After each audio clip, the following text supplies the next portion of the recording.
नमस्कार दोस्तों, हिंदी व्याकरण के अंतर्गत आज इस क्लास में तत्सम और तद्भव पहचानने का एक शॉर्ट ट्रिक देने जा रहा हूं। पलक झपकते आप आंसर दे लीजिएगा और पहचान भी लीजिएगा। संस्कृत में ठीक है, जो शब्द हिंदी में आया है उसे तत्सम शब्द कहते हैं। क्या कहते हैं? तत्सम शब्द। जैसे ये संस्कृत का श्लोक है, इसलिए चित्र के माध्यम से बता रहा हूँ।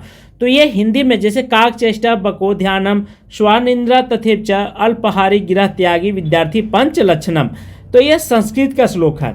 इसी श्लोक को यदि हम हिंदी में प्रयोग करेंगे, हिंदी में लिखेंगे, ठीक है, तो ये बन जाएगा मेरा तत्भव। क्या बन जाएगा? तत्भव। ये ट्रिक आप ध्यान रखेंगे। जैसे अग्नि, अमूल्य, अज्ञान, हिंदी, ये सब क्या है? तत्सम। तद्भव जो शब्द, ठीक है, तद्भव शब्द जो संस्कृत से हिंदी में आए हैं, जिसका प्रयोग आप सभी लोग, हम सब लोग करते हैं बोलचाल की भाषा में, वे तद्भव शब्द कहलाते हैं। जैसे यहाँ पर ट्रिक में दे रहा हूँ पहचानने का नियम। जिस शब्द में छ, उसके बदले में ख और छ दिखाई देगा, वे समझ लीजिएगा तद्भव। क्या है? तद्भव। अक्षर, आँख, अंगरक्षक, इक, तो आपको यही चीज पकड़ना है। ख और छ को ध्यान रखेंगे। ख छ क्या होता है? तद्भव होता है। सेकेंड रूल देखिए, स जो होता है, ठीक है, तो ये हो जाता है दसवां, शामला, सावन, तो ये तद्भव होगा।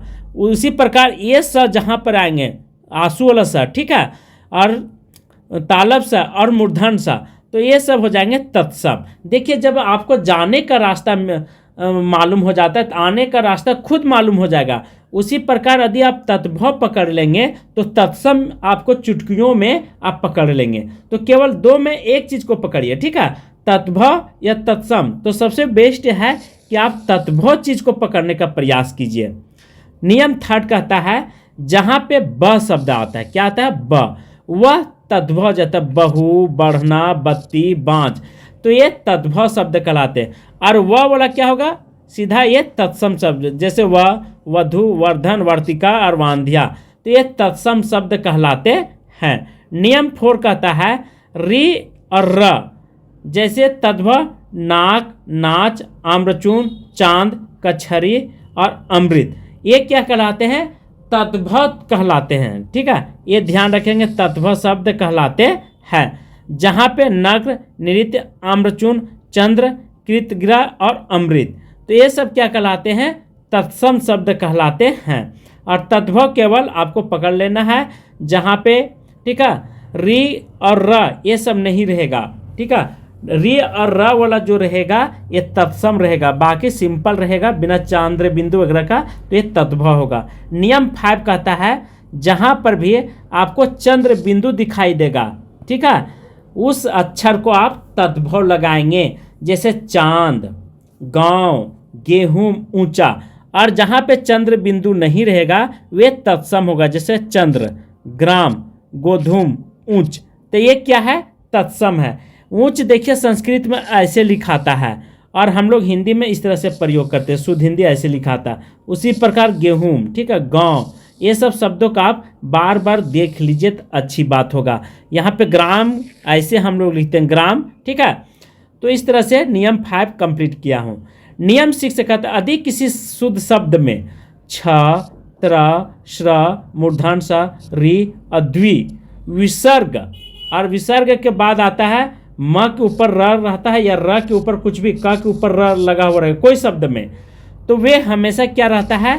तत्सम शब्द कहलाते हैं। तो ये 6 लेटर को आपको ध्यान रखना है, ठीक है। यदि इसको आप पकड़ लेते हैं तो आप समझिए, तो आपको तत्सम तद्भव में कोई भी व्यक्ति आपको हरा नहीं सकता है, नंबर कम नहीं दे सकता है। तो इन नियमों को आपको ध्यान रखना है, केवल इन अक्षर के बारे में आपको रट लेना है किसी भी हाल में। और उसके बाद विसर्ग और म भी आएगा, ठीक है। ये 4 नियम।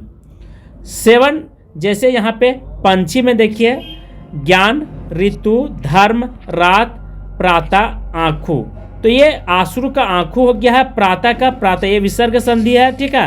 रात्रि, त्र बोले थे, रात हो गया, धर्म के ऊपर र, तो ये धर्म हो गया, इसका एक अपवाद है। ऋतु, ऋतु ऐसे लिखा आता है। ज्ञान, ज्ञान, ये ज्ञान ऐसे हम लोग हिंदी में लिखते हैं। और पंछी, तो इस तरह से नियम 6 से कंप्लीट हो जाता है। नियम 7 कहता है प्यारे दोस्तों, किसी शुद्ध शब्द का निर्माण संस्कृत के संधि से हुआ है। संस्कृत के संधि से हुआ, जैसे नदी जोड़ इस, नदीस, अधि जोड़ अपि, अद्यपि, अभि जोड़ आगत, अभ्यागत, नि जोड़ रोग, निरोग, विद्या जोड़ धन, विद्याधन, सर जोड़ जसरो, और बहुत सारे हो जाते हैं। जैसे विद्या जोड़ आलय, विद्यालय, विद्या जोड़ अर्थी, विद्यार्थी, एक जोड़ एक, ये सब क्या हो जाएंगे, तो तत्सम शब्द कहलाएंगे।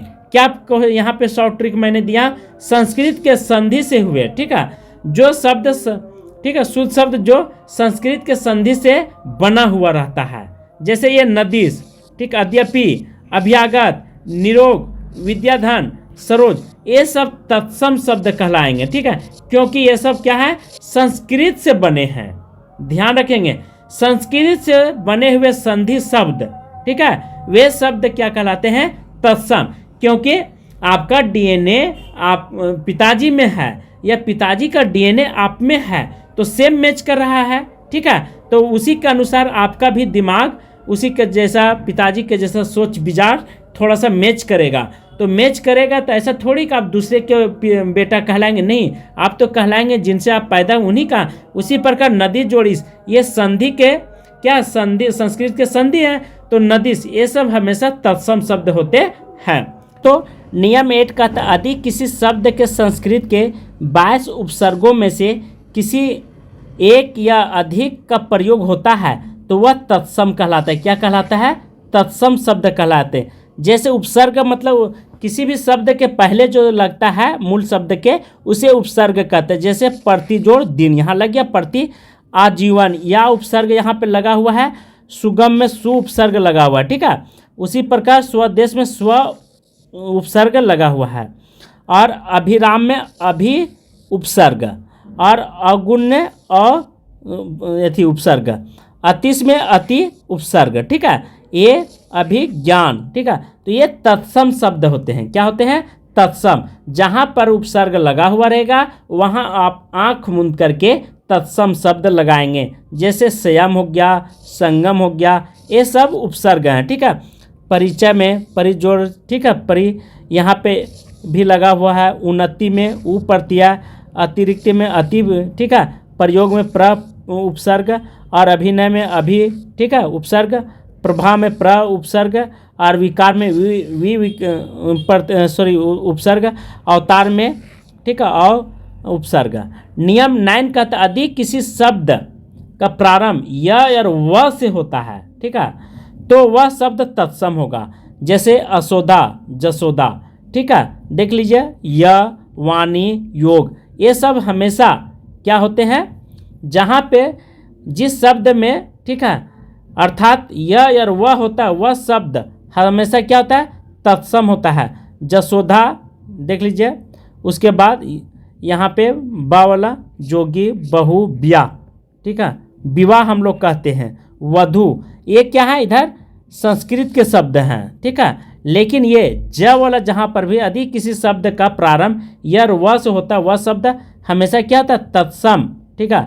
य और व देखो, जसोदा, यहाँ पे ज, य और व से स्टार्टिंग है, इसका जस्ट अपोजिट लिखेंगे, व से तो वाणी बन जाएगा, य से योगी बन जाएगा, व से देखिए स्टार्टिंग तो व से हुआ है, लेकिन ये क्या बन जाता है, बहु, ठीक है, हम लोग हिंदी में कहते हैं बहु, विवाह को ब्याह कहते हैं। और जसवंत, ठीक है, ये अंतर या ज से लिखते हैं, य को हम लोग जब भी हिंदी में लिखते हैं तो ज का प्रयोग करते हैं, जसवंत, ठीक है। तो नियम 10 कहता है यदि किसी शब्द का वर्तनी अशुद्ध होता है, क्या होता है, वह अशुद्ध होता है, ठीक है, तो वे हमेशा तद्भव हो जाएंगे, मतलब गलत रहेगा, तो वे तद्भव। जैसे प्रकाश, ये प्रकाश हम लोग, तो ये तत्सम हो जाएगा, सॉरी तद्भव हो जाएगा।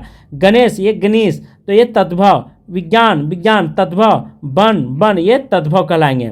नियम 11 कहता है हिंदी के गिनती के शब्द, क्या, हिंदी के गिनती के शब्द यदि तद्भव होते हैं, क्या होते हैं, तद्भव होते हैं। 1, 2, लाख, करोड़, 10 करोड़, तो ये तद्भव होते हैं। हिंदी के गिनती के शब्द केवल अपवाद में आप ध्यान रखेंगे, ठीक है, अपवाद में एक शब्द है हजार को छोड़ करके, किसको, हजार को छोड़ करके।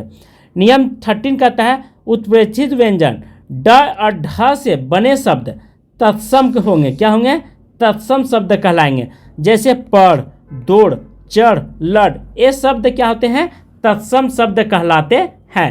तो इस तरह से टोटल हमने 13 ट्रिक दिया हूँ। कितना? 13। तो यदि अच्छा लगेगा, ठीक है, तो थोड़ा सा देख करके आप स्किप मत कीजिएगा वीडियो को, क्योंकि अंत तक देखिएगा तभी आपको मज़ा आएगा। थोड़ा सा देखेंगे तो फिर आपका दिक्कत हो जाएगा। आज का क्लास मैं यहीं पे समाप्त कर रहा हूँ। थैंक यू, धन्यवाद।